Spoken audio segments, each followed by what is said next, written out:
Física clásica. La física clásica comienza en Babilonia, en la antigua Grecia, en donde se elaboraban los campos de astronomía, la mecánica y la óptica. Las civilizaciones que se interesaron en esta fueron Roma, India y Persa. Ahora, remontándonos en la antigüedad, en Arquímedes y Tales de Mileto, fueron quienes se dedicaron a la mecánica y a la astronomía. La física clásica se considera determinista, aunque no tan predecible, es decir, todo siempre depende del sistema actual. Describe los fenómenos naturales, sus leyes siguen una lógica ingenua y actúan con el sentido del hombre. Comprende la mecánica de Newton, teoría del electromagnetismo de Maxwell y algunas partes de la termodinámica. Ramas de la física clásica. Termodinámica. La termodinámica es una rama de la física clásica que se enfoca en el calor y la energía y la relación entre ambas. La termodinámica está relacionada con las reacciones a gran escala en vez de las reacciones microscópicas. Mecánica. La mecánica, una división de la física, explora los cuerpos en movimiento y las fuerzas que actúan sobre ellos. Entre las subdivisiones de la mecánica se encuentra el estudio del movimiento y las fuerzas relacionadas con él, llamada dinámica, y el estudio de los cuerpos en reposo, llamado estática. El estudio de los cuerpos en movimiento sin considerar las fuerzas que ocasionan el mismo, conocido como cinemática. Que es una palabra compuesta por dos, que es electricidad y magnetismo. Esta estudia los fenómenos eléctricos y magnéticos, como su nombre lo dice. Es más interesante y útil para el ser humano, ya que nos permite ver los amaneceres y todo lo que está a nuestro alrededor. Los fundamentos de esta teoría fue fundada por el físico británico Michael Faraday, mediante sus estudios magnéticos alrededor de un conducto por el cual circula corriente continua. Fijó las bases para el desarrollo del campo magnético. También estableció que el magnetismo podía afectar a los rayos de luz. Un ejemplo claro del electromagnetismo es cuando puedes tomar un plástico y tienes una tela o un globo y una tela y lo frotas y ya sientes esa energía. Ahora, vamos con la mecánica. La mecánica estudia el movimiento de los cuerpos o también el reposo de ellos. Para esto existen dos tipos.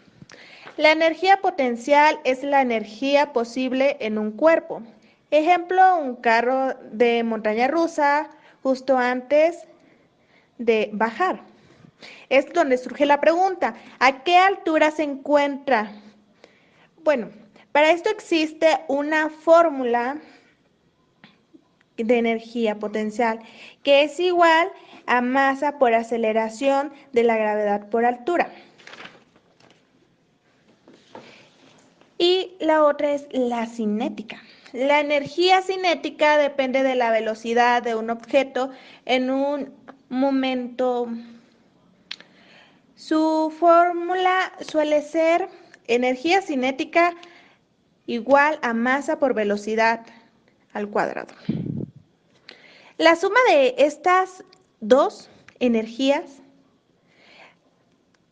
nos da la energía mecánica total, que se representa en EMT, que suele ser constante. Pues hay que recordar que la energía no se crea ni se destruye, solo se transforma.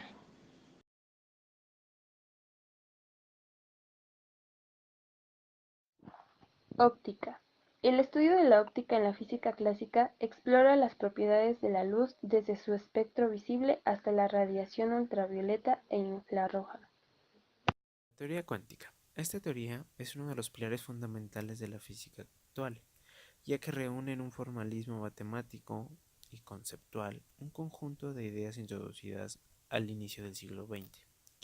Las ideas que sustentan esta teoría surgieron como alternativa al tratar de explicar el comportamiento de sistemas en los que el aparato conceptual de la física clásica no podía hacer gran cosa. Gracias a esto se creó un fuerte enfrentamiento entre las ideas de la física cuántica y la física clásica, tomando en cuenta el éxito de la mecánica por parte de Newton y la teoría electromagnética por parte de Maxwell. El origen de esta teoría comienza en 1899 con la ley de Rayleigh. Esta nos dice que un fenómeno físico denominado radiación del cuerpo negro es el proceso de interacción entre la materia y la radiación, de modo que la materia intercambia energía, ya sea emitiéndola o absorbiéndola, con una fuente de radiación. Aparte de esta ley, había otra por parte de Wien, quien también pretendía explicar el mismo fenómeno. La ley de Wien daba una explicación experimental correcta. En el caso de cuando la frecuencia de la radiación es alta, pero incorrecta cuando era baja. Por otro lado, la ley de Rayleigh era todo lo contrario, ya que daba una explicación experimental correcta cuando la frecuencia era baja y fallida cuando la frecuencia era alta. La frecuencia es una de las características que define la radiación y en general a cualquier fenómeno que intervengan ondas. La frecuencia se puede interpretar como la oscilación por la unidad de tiempo. Ya en 1999, Max Planck puso la primera piedra de la teoría cuántica. Postuló la ley de Planck, la cual explicaba de manera unificada la radiación del cuerpo negro a través de todo el espectro de frecuencias. Más adelante, la hipótesis de Planck suponía que el intercambio de energía entre la radiación y la materia ocurría a través de un proceso continuo. Esto dice que la radiación de frecuencia podía ceder cualquier cantidad de energía al ser absorbida por la materia. Lo que postulaba la Planck al introducir su ley es que la única manera de obtener una fórmula experimentalmente correcta exigía tomar en cuenta la suposición del intercambio de energía y este tenía que ser de manera discontinua en vez de continua, es decir, la emisión y absorción de energía en cantidades discretas, las que hoy conocemos como quantums de radiación. Puede entenderse la relación de Planck diciendo que cualquier radiación de frecuencia se comporta como una corriente de partículas, cada una de ellas transportando energía. La hipótesis de Planck otorga un carácter corpuscular a un fenómeno tradicionalmente ondulatorio, pero lo que es más importante es el paso de la concepción continuista de la naturaleza a una discontinuista. Al paso del tiempo, la hipótesis de Planck quedó confirmada experimentalmente, no solo en el proceso de radiación del cuerpo negro, sino también en las explicaciones del fenómeno eléctrico por Einstein en 1905 y el efecto Compton por Arthur Compton en 1923. Viéndolo por un lado de aplicación, esta teoría se limita casi exclusivamente a, a niveles atómicos, subatómicos y nucleares, donde resulta totalmente imprescindible, pero tiene muchos campos de aplicación. Por ejemplo, en la electrónica se utiliza en el diseño de transistores, microprocesadores, memorias o muchos tipos de componentes electrónicos. En el área de la física se usa para la creación de materiales semiconductores o superconductores. En otro lado se puede usar en la medicina como la, la creación de nuevos tomógrafos, láseres, diseñar nuevos aparatos.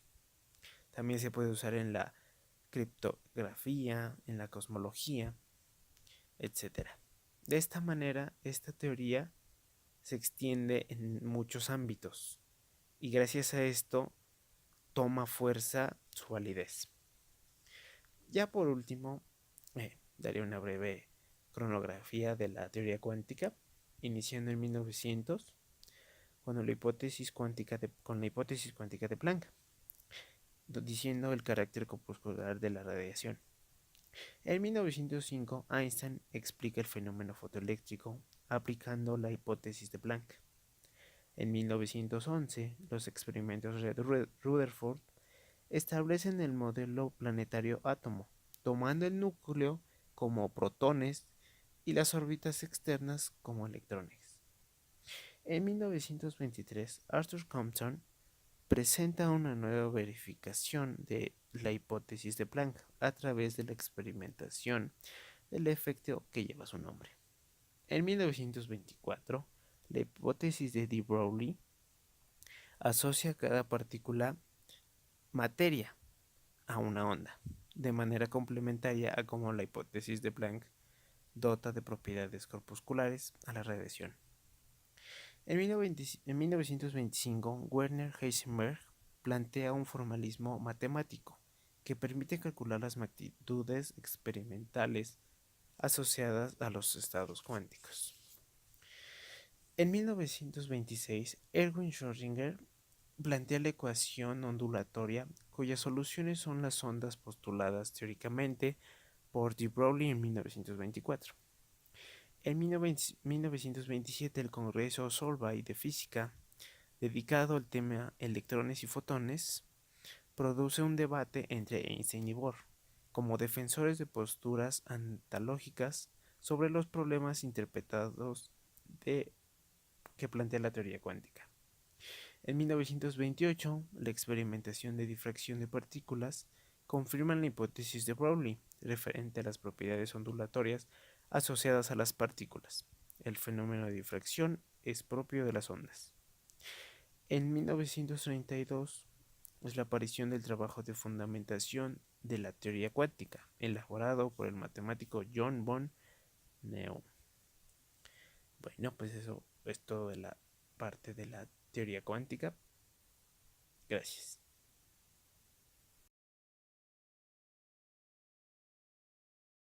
Bien, es turno de hablar de la teoría de la relatividad. La teoría de la relatividad formulada por Albert Einstein supuso uno de los mayores avances científicos de la humanidad. A día de hoy, y con más de 100 años a sus espaldas, sigue siendo una fórmula imprescindible para muchos procesos. Pero, ¿qué es la teoría de la relatividad? Bueno, te daré una breve y sencilla explicación sobre la fórmula y sus aplicaciones. Para empezar, la teoría de la relatividad incluye dos teorías a su vez, la relatividad espacial y la relatividad general. Einstein buscaba una forma de explicar la incompatibilidad existente entre la mecánica newtoniana y el electromagnetismo. La teoría de la relatividad fue publicada en 1905 con la relatividad espacial y trataba la física del movimiento de los cuerpos en ausencia de fuerzas gravitatorias. Por su parte, la teoría de la relatividad general fue publicada en 1915. Esta es una teoría de la gravedad que reemplaza la gravedad newtoniana, aunque coincide numéricamente con ella para campos gravitatorios débiles. La teoría general se reduce a la teoría especial en ausencia de campos gravitatorios. La teoría de la relatividad especial o relatividad restringida fue formulada en 1905. Trata de describir la física del movimiento en el marco de un espacio-tiempo plano. Esta teoría describe correctamente el movimiento de los cuerpos, incluso a grandes velocidades, y sus interacciones electromagnéticas. Se utiliza sobre todo en el estudio de sistemas de referencia inerciales. A pesar de que te ofrecía una respuesta a los problemas del electromagnetismo, no respondía a todas. Por ejemplo, no proporcionaba una descripción relativista adecuada del campo gravitatorio. La relatividad general se publicó en 1915 buscando generalizar el principio de relatividad para un observador arbitrario. Esto implica que las ecuaciones de la teoría deben tener una forma de covarianza más general que la covarianza de Lorentz, usada en la teoría de la relatividad especial. Además, propone que la propia geometría del espacio-tiempo se ve afectada por la presencia de materia, de lo cual resulta una teoría relativista del campo gravitatorio. A continuación mostraremos algunas aplicaciones de la teoría de la relatividad postulada por Albert Einstein.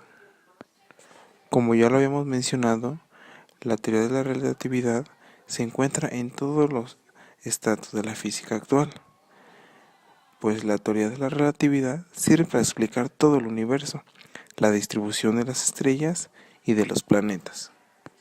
Pero, ¿cuáles son las aplicaciones en la vida cotidiana? Bueno, pues nos hemos encontrado gracias a todos los descubrimientos como el GPS. El GPS determina la posición de un objeto a partir de los datos que reciben de varios satélites. Para que esta información sea precisa, los relojes de los satélites y de la Tierra deben ser sincronizados. Realmente la relatividad no es imprescindible para calcular una posición más o menos aproximada, pero si queremos una precisión por debajo de 30 metros, ahí es cuando deberemos tener en cuenta las correcciones de la relatividad. Otro de ellos lleva a la conclusión que el oro no es lo que parece, sino el color del oro tiene un color suavemente amarillesco, que aunque no lo creamos, se le debe a la relatividad. De hecho, si no tomamos en cuenta la relatividad, el color del oro se acercaría más al brillo del plateado. Como tercero, los electroimanes solo perciben a los objetos que se les mueve, es decir, solo algunos metales son naturalmente magnéticos, como es el hierro, pero es posible crear un imán a partir de cualquier metal, convertido en una bobina de alambre y hacer corriente eléctrica a través de ellos. Por cuarto ejemplo, les tenemos que los televisores viejos utilizan la teoría de la relatividad para funcionar. Su explicación es que los televisores viejos están desapareciendo, pero el equipo que llevaba dentro todavía podemos hacerlo funcionar. ¿Cómo? Dentro de ellos poseen un instrumento llamado tubo de rayos catódicos. Este dispositivo acelera los electrones y los dispara detrás de una pantalla que tiene un revestimiento que proyecta luz cuando es golpeado por los electrones. Entonces, puede sentarse así a ver la televisión de estos. Esperemos que les haya quedado claro alguna de estas aplicaciones de esta importantísima teoría, que es la teoría de la relatividad.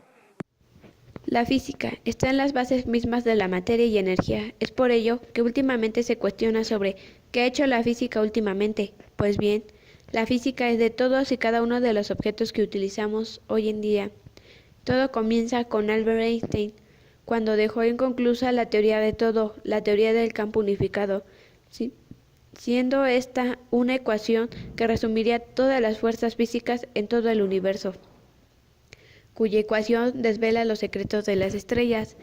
Es por ello que si quieres entender el futuro, tienes que entender la física, ya que la física es la base de todo, desde lo básico hasta las maravillas de la tecnología. Continuando con la participación de Isaac Newton, que fue el encargado de penetrar en los secretos de los cometas, estableciendo la fuerza universal de la gravitación, en la cual menciona que la Luna está sujeta a la Tierra por una fuerza de gravedad, abriendo un paso a la creación